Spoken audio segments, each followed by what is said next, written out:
So I thought I would share a video of how I combine the runes and tarot when life is really difficult. And it's been one of those periods where life just keeps seeming to throw me curveballs, and I'm already at overwhelm. I seem to have issues with my landlords, struggles with work, complications with children, with my ex, a couple of friends that are in a time of genuine need, and my capability to cope seems to be being squashed between all these things. And it's left me feeling one step away from burnout, and I don't want to be there. So I was going to do this privately and journal it, and there will be some private journaling afterwards where I will probably explore areas that I'm not prepared to explore publicly. But I thought I would share my process. When we are feeling overwhelmed, burnt out, and very, very stressed, focusing on prediction is not helpful. It is much more important to focus on where are we right now, how can I deal with this, and what can I best do right now. So before doing this, I journaled and wrote down some things that I'd really like to know. Why am I feeling like this? Yes, I've got a lot of stress on in my life, but in principle, nothing bad is going wrong. So I'd like to know why I'm feeling like this. What do I need to do right now? I'm not sure. I have a feeling it's going to be rest or organize, but I'm not sure and I need to know.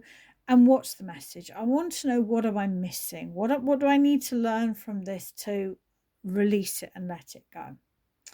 So what I'm going to do is I'm going to start with the runes.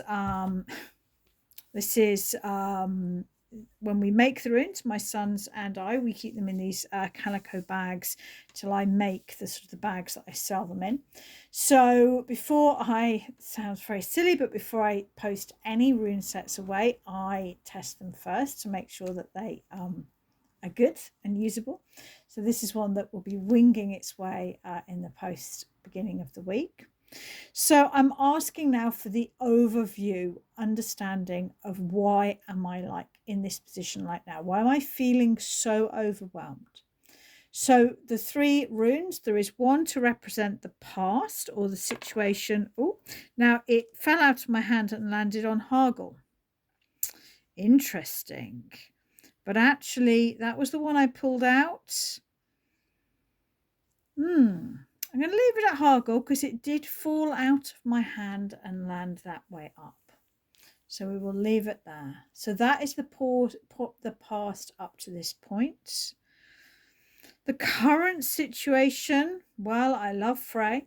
The Fee rune, which is about abundance and harvest and balance, but also about freedom from oppression, freedom from bondage, getting the balance right between wealth and abundance. And the one for the future is Craft or Loki. It's a very interesting reading. I think I know what it means. Hargle is about structure, being on one's guard. Hargle rune directly represents Heimdall. And if we think about Heimdall, he was the watcher for the Aesir. He guards against the Jotun. To me, Heimdall can be about feeling that we need to be on our guard. Whereas now, actually, I am in a place where I'm much more joyful, much more abundant. I do have a much better life. This is what was confusing me. Why am I feeling like this? Yes, I'm in a high stress time of my life, but on the whole, life is good. And Loki is about change. Loki is about chaos, but Loki is about feeling out of control. When I think about particularly these two, they are linked with passion, aggression, anger, being out of control. Frey was control. His passion overwhelmed him when he saw Gerd, when he sat upon the high seat. He became obsessed with her. And we know Loki is about chaotic change and transformation. I actually think what I'm feeling now is out of proportion to my current situation, which sits well with me.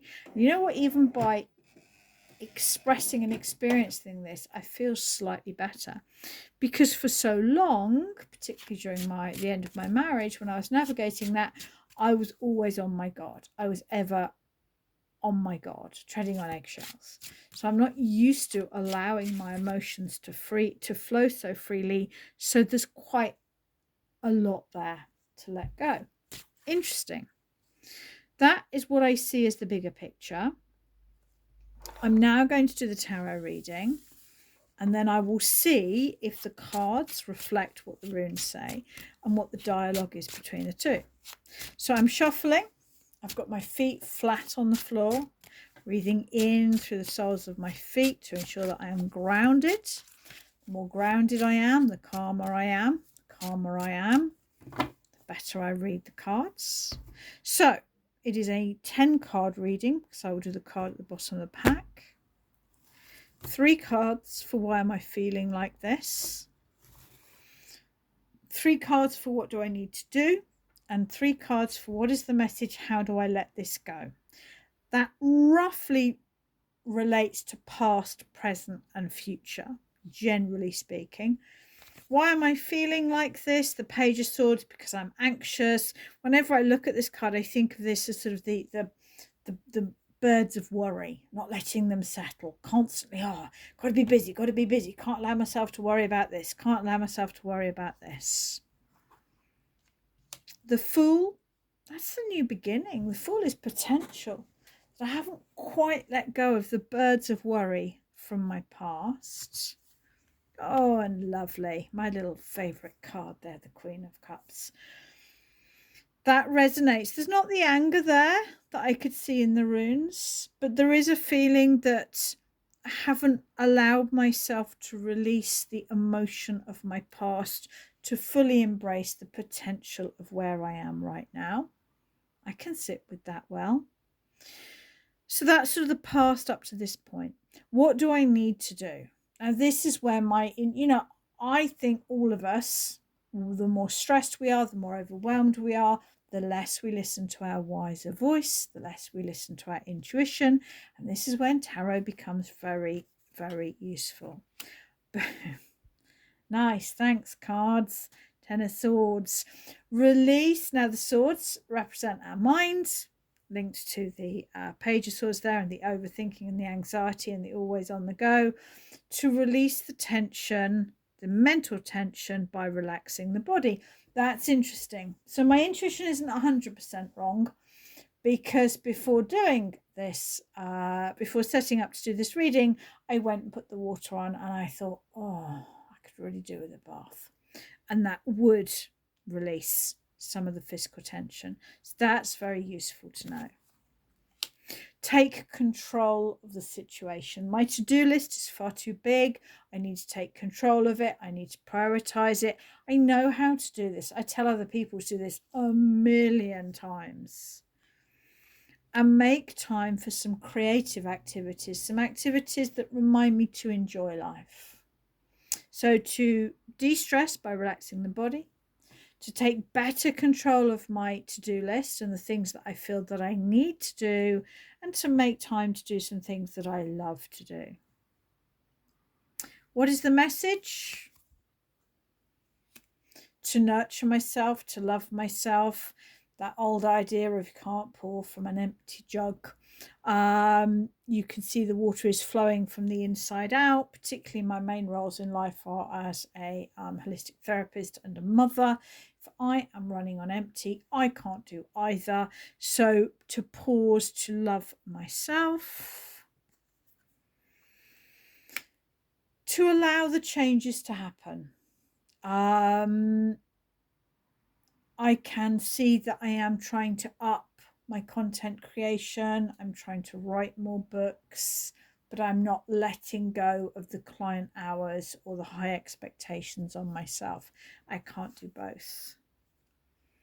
And to just be me, the 7 of Wands, to feel comfortable in my own uniqueness. which I can get. When I do this spread, for me, whatever question, and which is why I love the sort of the 9-card grid, because you can ask within reason whatever you like.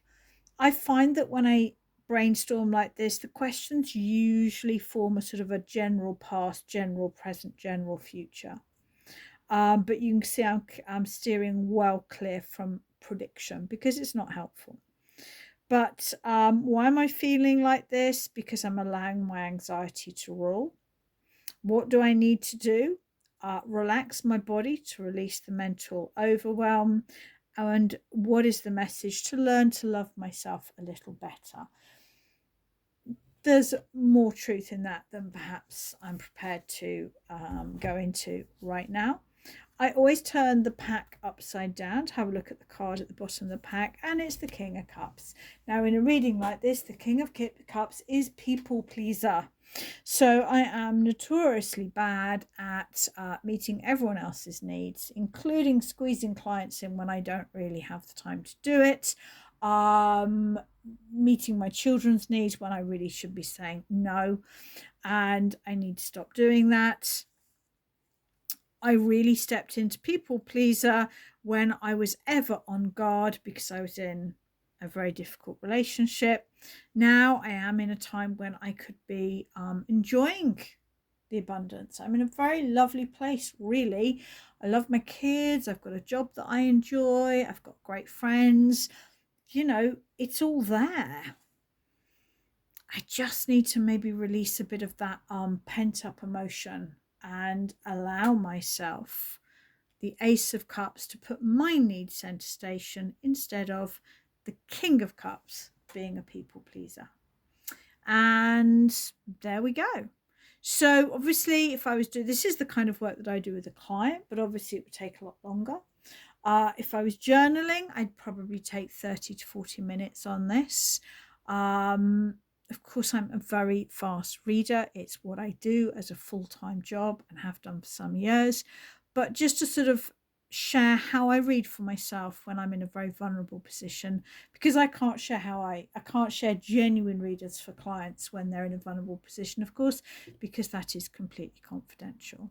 So I hope you've enjoyed this video. I hope it is helpful, and I'm going to go and have that bath.